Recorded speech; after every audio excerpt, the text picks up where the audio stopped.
ಆತ್ಮೀಯರೇ, ಇದು 4ನೆಯ ಕಾರ್ಯಕ್ರಮ ಕಾಯಕ ಉತ್ಸವ.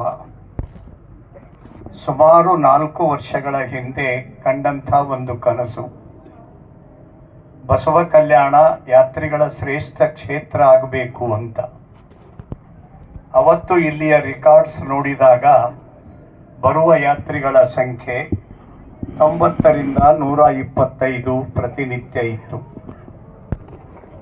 ಈ 4 ವರ್ಷದ ಪ್ರಯಾಸದಲ್ಲಿ ಸೀಸನ್ದಲ್ಲಿ ಅತಿ ಹೆಚ್ಚು ಅಂದರೆ 2100 ಜನ ಯಾತ್ರಿಗಳು ಬರುತ್ತಿದ್ದಾರೆ.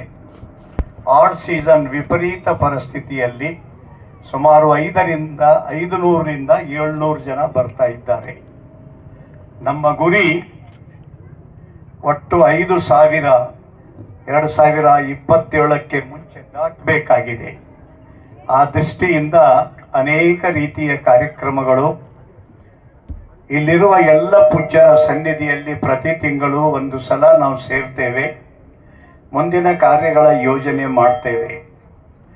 ಒಂದು ಕಾರ್ಯ ಅತ್ಯಂತ ಅವಶ್ಯಕ ಆಗಬೇಕಾಗಿದೆ. ಬರುವ ಯಾತ್ರಿಗಳಿಗೆ ಅತ್ಯಂತ ಕಡಿಮೆ ದರದಲ್ಲಿ ವಸತಿ ಅನುಕೂಲತೆ ಇದು ಅತ್ಯಂತ ಮಹತ್ವದಾಗಿದೆ. ಕನಿಷ್ಠ ಒಂದು 400-500 ಜನರಿಗೆ ವಸತಿ ಕೊಡುವಂತಹ ಒಂದು ವ್ಯವಸ್ಥೆಯಾದಾಗ ಬಂದಂಥ ಜನ ತಂಗಲಿಕ್ಕೆ ಸಾಧ್ಯ ಇದೆ.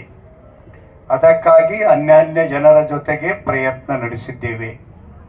ಅದೊಂದು ಆದರೆ ನಮ್ಮ ಒಂದು ಬಹುದೊಡ್ಡ ಯಶಸ್ವಿಯ ಹೆಜ್ಜೆ ಇಟ್ಟಂತಾಗುತ್ತದೆ. ಅವತ್ತಿನ ಸರ್ಕಾರ ಕಂಡಂಥ ಕನಸು ಪ್ರಸ್ತುತ ಸರ್ಕಾರ ಇವತ್ತು ಬಸವಣ್ಣನವರಿಗೆ ಈ ರಾಜ್ಯದ ಸಾಂಸ್ಕೃತಿಕ ನಾಯಕ ಅಂತ ಘೋಷಣೆ ಮಾಡಿ ಒಂದು ಕಡೆ ಅನುಭವ ಮಂಟಪ ಪೂರ್ತಿಯಾಗ್ತಾ ಇದೆ. ಇನ್ನೊಂದು ಕಡೆ ಬಸವಣ್ಣನವರಿಗೆ ರಾಷ್ಟ್ರೀಯ ನಾಯಕ ಅನ್ನುವ ಗೌರವ ಏನು ಸಿಕ್ಕಿದೆ, ರಾಜ್ಯ ನಾಯಕರು ಸಾಂಸ್ಕೃತಿಕ ನಾಯಕರು ಅಂತ ಹೇಳಿ, ಅದು ಒಂದು ನಮ್ಮೆಲ್ಲರಿಗೆ ಹೆಮ್ಮೆ ಕೊಡುವ ಸಂಗತಿ ಅಂತ ನಾನು ಹೇಳಲಿಕ್ಕೆ ಇಚ್ಛೆ ಪಡ್ತೇನೆ. ಒಟ್ಟಾರೆ ಶರಣ ಸಂಸ್ಕೃತಿ ಅಂದರೆ 3 ಮಹತ್ವವಾದಂಥ ಘಟ್ಟಗಳಿವೆ. ಅದರಲ್ಲಿ ಒಂದು ಅತ್ಯಂತ ಪ್ರಿಯವಾದದ್ದು ಅಂತಂದರೆ ನಮ್ಮನ್ನು ನಾವು ದೇವತ್ವದ ಜೊತೆಗೆ ಜೋಡಿಸಿಕೊಳ್ಳಬೇಕಾದರೆ ಇಷ್ಟಲಿಂಗ ಪೂಜೆ.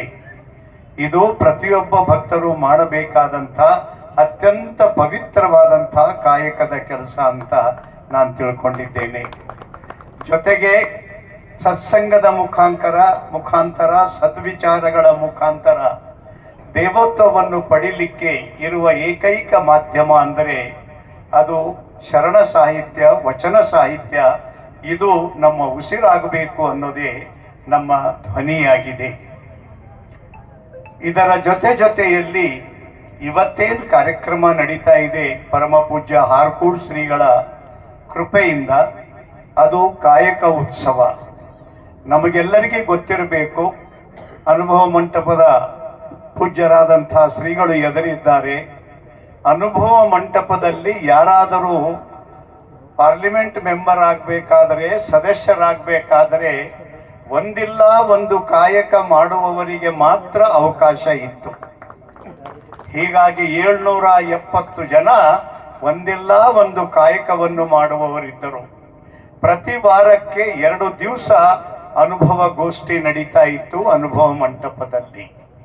ಅನೇಕ ಅಲ್ಲಮ ಪ್ರಭುಗಳನ್ನೊಳಗೊಂಡು 4-5 ಹಿರಿಯ ಶರಣರು ಈ ಅನುಭವ ಮಂಟಪದ ಅಧ್ಯಕ್ಷತೆಯ ಸ್ಥಾನದ ಮೇಲೆ ಕುಳಿತು ಈ ಸಭೆಯನ್ನು ನಡೆಸ್ಕೊಂಡು ಹೋಗ್ತಿದ್ದರು. ಬದುಕಿನ ಇಹಲೋಕ ಪರಲೋಕದ ಚಿಂತನೆಯನ್ನು ಮಾಡಿ ಬದುಕಿಗೆ ಹೊಸ ಹಾದಿಯನ್ನು ತೋರಿಸ್ತಾ ಇದ್ದರು. ಆ ದಿಕ್ಕಿನ ಕಡೆಗೆ ನಾವು ಇನ್ನೂ ಬಹಳಷ್ಟು ಪ್ರಯಾಣ ಮಾಡಬೇಕಾಗಿದೆ. ಆ ಪಯಣದ ಹಾದಿಯಲ್ಲಿ ಒಂದು ಘಟ್ಟ ಇವತ್ತಿನ 4ನೆಯ ಕಾಯಕ ಉತ್ಸವ. ದುಡಿದು ಬದುಕುವವರಿಗೆ ಗೌರವ ಸಿಗಬೇಕು. ದುಡಿಮೆ ಇಲ್ಲದೆ ಯಾವುದೇ ಜನಾಂಗ ಮುಂದೆ ಬರಲಿಕ್ಕೆ ಸಾಧ್ಯ ಇಲ್ಲ. ಶರಣ ಸಂಸ್ಕೃತಿಯ ಮಂತ್ರ ಇದಾಗಿದೆ. ಅನುಭವ ಮಂಟಪದ ಸದಸ್ಯರಾಗಬೇಕಾದವರಿಗೆ ಇದು ಅನಿವಾರ್ಯವಾಗಿತ್ತು. ಅಂಥ ಒಂದು ಉತ್ತಮ ಸಂಸ್ಕೃತಿ ನಮ್ಮೆಲ್ಲರ ಜೀವನದ ಉಸಿರಾಗಬೇಕಾಗಿದೆ. ಈ ನಾಡಿನಲ್ಲಿ ಹುಟ್ಟಿ ಬೆಳೆದು ಈ ವಿಚಾರ, ಈ ತತ್ವ ಇವತ್ತು ದೇಶ ಜಗತ್ತು ಹರಡಿ ಜಗತ್ತು ಬಸವ ಕಲ್ಯಾಣದ ಕಡೆಗೆ ನೋಡಬೇಕಾಗಿದೆ.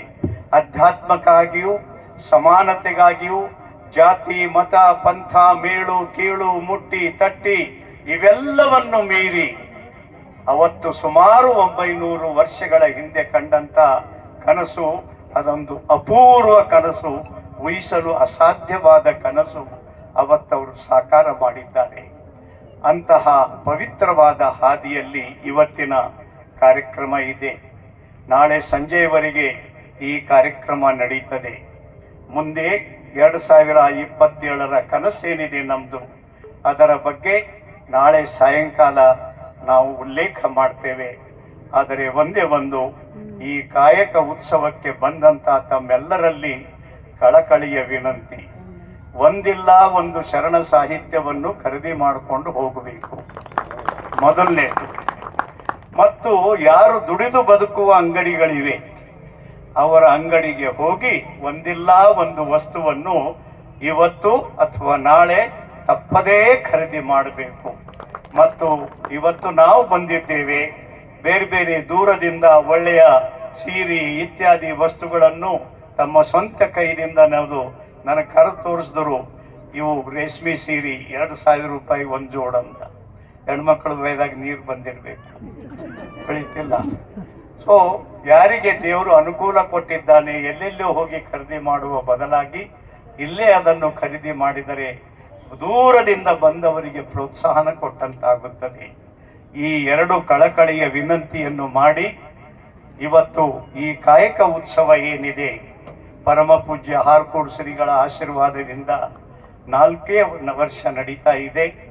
ಇದು ಇನ್ನೂ ಉತ್ತರೋತ್ತರವಾಗಿ ಬೆಳೀತಾ ಬೆಳೀತಾ ಬೆಳೀತಾ ಬಸವ ಕಲ್ಯಾಣದ ಕೀರ್ತಿಯೂ ಸಹ ಅದರ ಜೊತೆಗೆ ಉಜ್ವಲವಾಗಿ ಬೆಳಿಬೇಕು.